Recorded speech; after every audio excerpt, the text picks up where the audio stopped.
নমস্কার।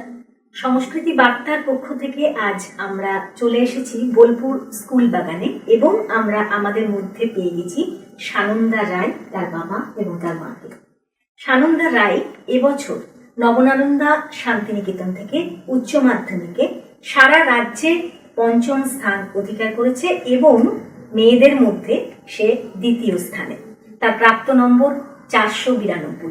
খুব স্বাভাবিকভাবেই সারা বীরভূমবাসীর সঙ্গে সঙ্গে বীরভূম সংস্কৃতি বাহিনী আজ অত্যন্ত আনন্দিত, গর্বিত। আমরা সানন্দার সঙ্গে কিছু কথা ভাগ করে নেব।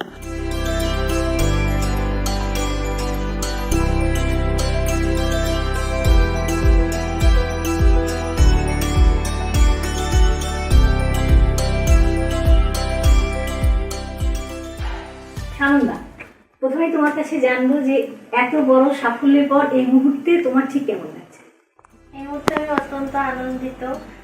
সবাই খুশি, মা বাবা, আমার শিক্ষক শিক্ষিকারা সবাই অত্যন্ত আনন্দিত। তাদেরকে খুশি দেখে আমার নিজেরও খুব খুশি লাগছে, তাই আমি খুবই আনন্দিত। কিভাবে প্রস্তুতি নিয়েছিলে? প্রস্তুতি প্রচুর মক টেস্ট দিয়েছিলাম, প্র্যাকটিস করেছিলাম নিয়মিতভাবে। বাড়িতে মা পড়া ধরতেন, আর তাছাড়া স্কুলের যে পরীক্ষাগুলো হতো, ক্লাস টেস্টগুলো হতো, সেগুলো নিয়মিতভাবে দিয়েছি। স্কুলের টিচাররা বা আমার এমনি শিক্ষক শিক্ষিকারাই যা যা বলেছেন তাই ফলো করেছি এবং সেটাই করেছি। এবং তার বাইরে যে বিশাল কিছু করেছি সেরকম কিছু না, যেরকম আমি আমার মনে হয়েছে যেটুকু আমার পার্ট আমার করা হয়নি বা এই পার্টটা আমার পড়া বাকি আছে বা এই পার্টে আমার একটু বেটার করলে ভালো হয় বা এই পার্টটা ভুল হচ্ছে, সেই পার্টটা আমি একটু জোর দিয়ে পড়েছি। তো এরকমভাবেই পড়েছি, প্র্যাকটিসটা আমি মাধ্যমিকের বেলাতেও প্র্যাকটিস করে প্র্যাকটিসের ওপরেই বেস করেছিলাম, বেশি জোর দিয়েছিলাম। এক্ষেত্রেও প্র্যাকটিসের ওপরেই জোর দিয়ে আমি প্রস্তুতি নিয়েছি। আচ্ছা, এই যে সমগ্র তোমার জার্নিটা, কাদের অবদানের কথা তুমি বিশেষভাবে বলতে চাও? আমি আমার মা বাবা প্রথমত, এবং আমার শিক্ষক শিক্ষিকারা, তারা আমাকে অত্যন্তভাবে সাহায্য করেছেন এবং তাদের কাছে আমি অত্যন্ত কৃতজ্ঞ যে তারা এতটা আমার গোটা জার্নিটা ধরে আমার পাশে দাঁড়িয়েছেন, আমায় সাপোর্ট করেছেন, আমায় সব ধরনের ভাবে সহযোগিতা আমি তাদের কাছে পেয়েছি। মাধ্যমিকে 10ম স্থান অধিকার করার পর উচ্চ মাধ্যমিকে 5ম স্থান, এই যে পুরো প্রস্তুতির পর্বটা, কোথাও কি কখনো কোনো প্রত্যাশার চাপ অনুভব করেছে? প্রত্যাশার চাপ বলতে প্রথম 11-এ যখন মাধ্যমিকের পরে 11-এ উঠলাম, তখন আমি ধরুন রাস্তা দিয়ে যাচ্ছি কোথাও, তখন পাড়ার কাকু কাকিমারা যারা আমায় ভালোবাসেন, তারা আমাকে জিজ্ঞেস করতেন, ভালো ঠিকভাবে হচ্ছে তো, তুমি পড়ছো তো, ভালো হবে তো, বা শিক্ষক শিক্ষিকারাও জিজ্ঞেস করতেন যে সানন্দা তো এবারও শুনতে পাবো তো ভালো কিছু। তো তখন আমার মনে হতো একটু ভীত হতাম আমি যে বাবারে, আমি যদি কোনো কারণে না পারি তখন আমার তো মন খারাপের পরে এদের কেমন মন ভেঙে গেলে আমার তো আরো খারাপ লাগবে সেটা। তো তারপরে যখন 12-এ উঠি, তারপর আমি আস্তে আস্তে বুঝলাম যে এরা যে আমার পাশে দাঁড়াচ্ছে, এরা যে আমার উপর প্রত্যাশা করছেন, তার মানে হচ্ছে যে এরা আমার পাশে দাঁড়াচ্ছেন, এরা চাইছেন যে আমি ভালো করি। তো যারা আমাকে এরকম ভাবে সাপোর্ট করছেন, আমাকে আমার পাশে দাঁড়াচ্ছেন, এত পজিটিভ এনার্জি দিচ্ছেন, তো তাদের জন্য আমি এটুকু করতে পারবো না। তো প্রত্যাশার যে চাপ বলতে সেটা আমি পরবর্তীকালে আর অনুভব করি, সেটা আমার মোটিভেশন রূপে হয়ে গেছিল। পরবর্তীকালে ওটা অনুপ্রেরণা, সবাই আমার পাশে দাঁড়িয়ে আছে, আমি কেন চেষ্টা করবো না, আমি চেষ্টা করি। তো সেটা পরবর্তীকালে চাপ হিসেবে আর মনে হয় না। আচ্ছা, একটু অন্যরকমের প্রশ্ন করি, পড়াশোনা ছাড়া আর কি ভালো লাগে তোমার?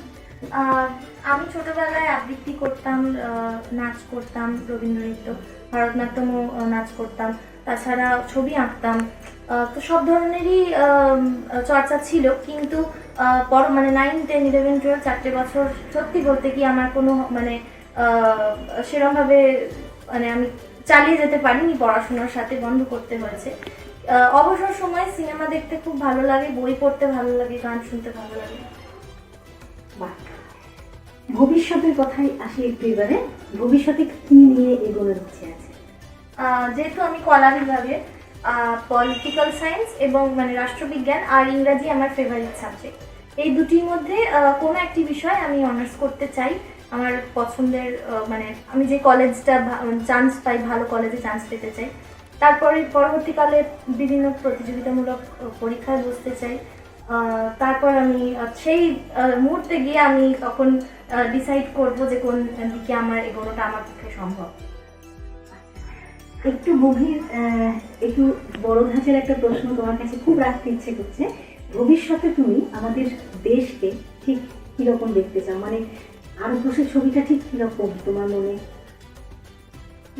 ভারতবর্ষকে আমি এমন একটা দেশ দেখতে চাই যেখানে প্রচুর কর্মসংস্থান আছে মানুষের। সবার আগে আমি যেহেতু একজন তরুণ প্রজন্মর, তো আমার অবশ্যই কর্মসংস্থান যেন সবার থাকে, সবার জন্য। এবং আমি চাই মানুষের পাশে দাঁড়াতে, মানে সব মানুষকে প্রত্যেকে যদি আমরা প্রত্যেকের পাশে দাঁড়াই, মানে এখন বড্ড একাকিত্ব চারদিকে, তো সেটা যেন না থাকে। ভারতবাসী যত ইউনিটি ইন ডাইভার্সিটি, তারা যেন ইউনাইটেড থাকি। আমরা ভারতবর্ষ হিসেবে এতগুলো স্টেট, এত ইউনিয়ন টেরিটরি, আমরা সবাই যেন মানে আমাদের সবার মধ্যে স্পিরিটটা যেন এক থাকে যে আমরা ভারতবাসী, এবং আমরা যেন গর্বিত হতে পারি এই ভেবেই। এরকম ভাবে আমি দেখতে চাই ভারতবর্ষকে। অর্থাৎ আমার কাছে দেশ মানে এক লোকের পাশে অন্য লোক, এটাই সানন্দার বক্তব্যের জিস্ট। আর এই মুহূর্তে সানন্দার সঙ্গে আমরা পেয়েছি সানন্দার মা এবং বাবা দুজনকেই। আমরা দুজনে যেহেতু টিচার, আমরা এটা বিশ্বাস করি যে কনসিস্টেন্সিটা ভীষণ দরকার। এটা তো সত্যি ভগবানের আশীর্বাদ। ও চরম পরিশ্রম করেছেন, সঙ্গে মাস্টারমশাইরা এবং ওর মা যেভাবে গাইড করেছে তার ফল। আমরা প্রথমে দাদার কাছে জেনে নেব যে এই মুহূর্তে আপনার কেমন লাগছে, অনুভূতিটা ঠিক কিরকম? অ্যাকচুয়ালি আমাদের অনুভূতি মানে আমরা তো মনে হচ্ছে যেন একটা স্বপ্নের মধ্যেই আছি। এত মানুষের শুভেচ্ছা, এত মানুষের ভালোবাসা ও আজকে পাচ্ছে, এটা আমাদের কাছে একটা চরম প্রাপ্তি। এটাকে আমরা কোনোদিনই অস্বীকার করতে পারি না যে প্রতিটি মানুষ সানন্দার ব্যাপারে ভেবেছে, সানন্দাকে ভালোবেসেছে, ওকে আশীর্বাদ করেছে বলেই ও আজকে এই জায়গায় হয়তো পৌঁছেছে। আর আমার এই প্রসঙ্গে দু তিনটে কথা আমি একটু বলবো আগামী দিনে যারা প্রিপারেশন নিচ্ছে তাদের জন্য। প্রথম হচ্ছে, আমরা যেটা মনে করি যে স্কুলকে মনে রাখতে হবে ওটা একটা মন্দির, আর স্কুলের মাস্টারমশাইরা হচ্ছেন বা দিদিমণিরা হচ্ছেন সেই মন্দিরের একজন গুরু। এই গুরুকে কিন্তু সম্মানটা প্রত্যেককে দিতে হবে। এখনকার জেনারেশনে যে সমস্যাটা হচ্ছে, বাবা মা অত্যন্ত ইমপেশেন্ট। কোনো একটা সাধারণ ভুল বা অন্য কারোর কাছ থেকে শুনলেই সঙ্গে সঙ্গে স্কুল চেঞ্জ করা, সঙ্গে সঙ্গে টিচার চেঞ্জ করা, বা টিচারের সামনে, এই স্টুডেন্টের সামনে টিচারের সমালোচনা করা। সানন্দার স্কুলের সবাই জানেন, আমি বা আমার মিসেস শিক্ষকতার সঙ্গে থাকলেও কোনোদিন ওনাদের কোনো ব্যাপারে আমরা ইন্টারফেয়ার করিনি, সাবজেক্টের ব্যাপারেও করিনি। তার জন্য ওর কনফিডেন্সটা আছে যে আমার মাস্টারমশাইরা আমার সব, এটা একটা ব্যাপার। আর দ্বিতীয় ব্যাপার হচ্ছে যে প্রতিটি স্টুডেন্টকে বলবো যে আমরা হয়তো অ্যাপারেন্টলি ভাবি যে একটা জিনিস মুখস্থ হয়েছে তার মানেই আমি সেটা কমন পেয়েছি বা আনকমন পেলে কিছুটা বানিয়ে লিখে আমার যেন পরীক্ষা ভালো হয়েছে মানেই আমি হাইয়েস্ট মার্ক পাবো, তা কিন্তু নয়। পরীক্ষা দিতে গেলে প্র্যাকটিসটা ভীষণ দরকার, বারবার লিখতে হবে, যেটা সানন্দা কে ওর মা করিয়েছে। প্র্যাকটিস প্র্যাকটিস অ্যান্ড প্র্যাকটিস, যেটা আমরা প্রত্যেকটা স্টুডেন্টকে বলি যে আমি কনফিডেন্ট, আমি ওটা নামিয়ে এসেছি কারণ আমার ওটা আগে পড়া ছিল, তা কিন্তু নয়। সেটা যখন খাতায় লিখছি না, আমরা প্রতিটি লেখায় একটা করে, দুটো করে, তিনটে করে ভুল পাই। ভুল পাওয়ার জন্যই কিন্তু নাম্বারটা এলিমিনেট হয়। যারা 199, 97, 96 পাচ্ছে, তাদের একটা ভুলের জন্য 1 নাম্বার গাচ্ছে। এইভাবেই কিন্তু ভাবতে হবে। ন্যাচারালি সবাইকে আমি বলবো লেখো। এখনকার দিনে লেখার অভ্যাসটা চলে গেছে, লেখা ছাড়া কিন্তু এই ধরনের রেজাল্ট করা নেক্সট টু ইম্পসিবল। এবার ওর মা যদি কিছু বলতে চাই। টিউশন না থাকলে 7 থেকে 8 ঘন্টা মানে নিজের পড়াটা করতে। তবে এগুলো তো 5th 10th এগুলো তো কোনো ভ্যারিয়েশন কিছু আলাদা থাকে না, তো তার জন্য খুবই খুশি, মানে খুবই খুশি। হ্যাঁ, আমরা চলে যাব দিদির কাছে। দিদির বক্তব্য আমরা শুনব। নমস্কার, আমি পেশাগতভাবে কীর্ণাহার গার্লস হাই স্কুলের শিক্ষিকা। সত্যি আজকে মেয়ের সাফল্যে ভীষণ ভীষণ গর্বিত। একটি বার্তা আমি পেরেন্টসদের দিতে চাই, আমরা একটা ভুল করিনি যার জন্য আমরা এই সাফল্যের দিকে মেয়েকে আনতে পেরেছি। যদি কিছু নিজেদের অবদান থাকে, আমার মতে এইটুকু প্রত্যেক গার্জেনের কাছে আমি আন্তরিকভাবে অনুরোধ করব যে তারা যেন এটা করেন, ছাত্র বা ছাত্রী নিজের পছন্দের গুরুত্ব অবশ্যই দেবেন। অনুগ্রহ করে আবারও বলি, ছাত্র বা ছাত্রীকে নিজের পছন্দ মতো স্ট্রিম চয়েসের সুযোগ করে দিন। আপনারা তো পড়বেন না, পড়বেন তো ছাত্র বা ছাত্রী। তো আপনাদের যে নিজের একটা উচ্চাকাঙ্ক্ষা বা আকাঙ্ক্ষা, সেইটা এর মধ্যে দিয়ে কিন্তু পূরণ হবে না। এর উচ্চাকাঙ্ক্ষা বা আকাঙ্ক্ষা বা ভালো লাগাটুকু যদি সম্মান করেন, তাহলে আপনি এই আনন্দ কিন্তু পাবেন, এটা একদম শিওর। কেননা একে, আমার মেয়েকে, আমার ইচ্ছে ছিল ব্যক্তিগতভাবে যে সায়েন্স স্ট্রিম নিক, এবং পরবর্তীকালে ওর ভালো রেজাল্টের পরেও যখন দেখলাম, মানে ছোটবেলার ওর ইচ্ছে, মানে ওর জন্য যে ভেবেছিলাম, এই ভাবনাটা সমস্ত লোকজনই চেয়েছে। এত ভালো রেজাল্ট করলো, 10th র্যাঙ্ক ইন মাধ্যমিক এক্সামিনেশন, কেন ওকে সায়েন্স দেওয়া হলো না? মেয়ে নিজে চাইলো যে ও কিন্তু আর্টস নিয়ে পড়বে, এবং আমি দেখলাম তারপরেও আর একটা ধাক্কা আমার পাওনা, সেটা হচ্ছে যে ইংলিশের থেকে ও পলিটিক্যাল সায়েন্সকে বেশি প্রেফার করছে। নিজেকে খুব কষ্টে রেখেছিলাম ওই সময়গুলোর জন্য, যে পলিটিক্যাল সায়েন্স প্রেফার করছে, আমার তো সাবজেক্ট নয়, আমার এবং আমার হাজব্যান্ড দুজনেরই ইংলিশ সাবজেক্ট। আমরা চেয়েছিলাম ওই দিকেই ও যাবে না, যাবে হয়তো যেতে হলো, কিন্তু এখন at present or pol science ভীষণ প্রিয় সাবজেক্ট। তো আমরা সেটাতেও ওকে পারমিশন দিলাম যে ঠিক আছে, তুমি পল সায়েন্স নিয়েই তুমি এগিয়ে যাওয়ার জন্য ভাবো।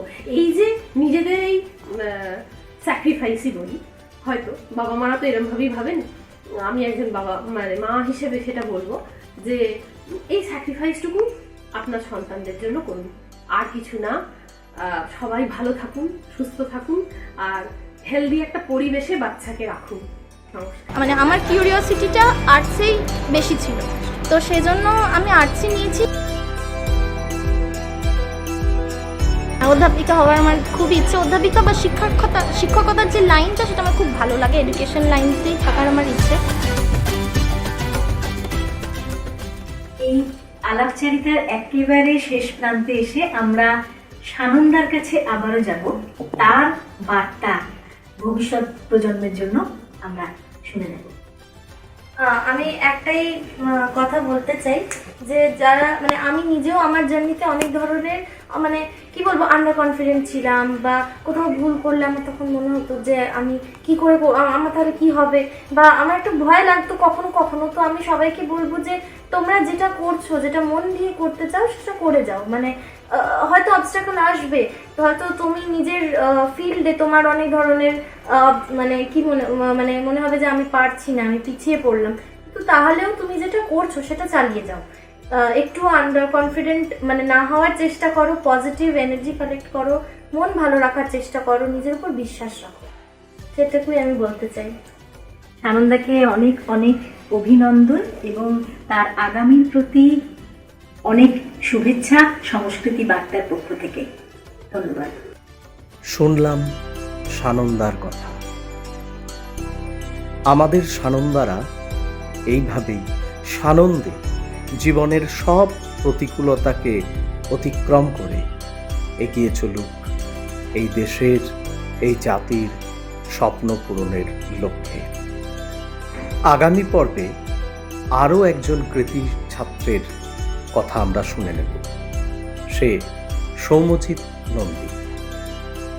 রামপুরহাট নিবাসী সৌম্যজিতের সঙ্গে কথা বলেছেন নাট্যকার, শিক্ষক অপূর্ব দাস।